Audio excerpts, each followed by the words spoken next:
Bike চুরির ঘটনায় তড়িঘড়ি সাফল্য পেল পুলিশ।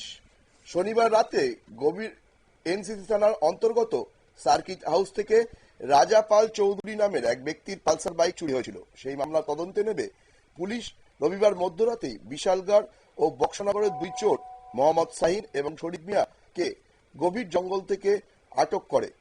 পাশাপাশি উদ্ধার করা হয় ওই পালসার বাইকটিও। অভয়নগর ফাঁড়ির ওসি জয়নাল হোসেনের নেতৃত্বে এই অভিযান সংগঠিত করা হয়। এনসিসি থানার ওসি ফজির মালাকার অভয়নগর ফাঁড়ির ওসি জয়নাল হোসেনকে এই মামলার দায়িত্ব দিয়েছিলেন। শুনে নেব ঘটনাস্থলে থাকা এক পুলিশ কর্মীর বক্তব্য।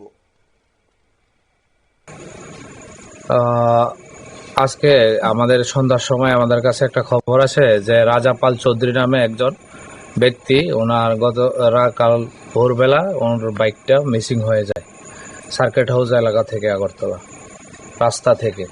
তো সেই মোতাবেক আমরা খোঁজখবর নিয়ে সেটা আমরা হিউম্যান সোর্স লাগাই। তারপরে সোর্সের মাধ্যমে আমরা খবর পাই যে এখানে মোরাবাড়ি এলাকার এবং রহিমপুর এলাকার দুইটা চোর তারা এই বাইকটা চুরি করেছে। তো সেই খবর ভিত্তিতে আমরা এখানে আসি বিশালগড় থানাতে, এবং বিশালগড় থানার সহযোগিতায় আমরা জয়েন্ট রেডের মাধ্যমে আমরা দুইজন আসামিকে তাদেরকে ডিটেইন করি এবং তাদের জিজ্ঞাসাবাদ করে আমরা একটি জঙ্গল থেকে আমরা সেই বাইকটি যে চুরি হয়েছিল সেই বাইকটি আমরা উদ্ধার করেছি। যাদেরকে আটক করা হয়েছে তাদের নামগুলি। পরবর্তী খবরের আগে নিয়ে নেব ছোট্ট একটা বিজ্ঞাপনের বিরতি।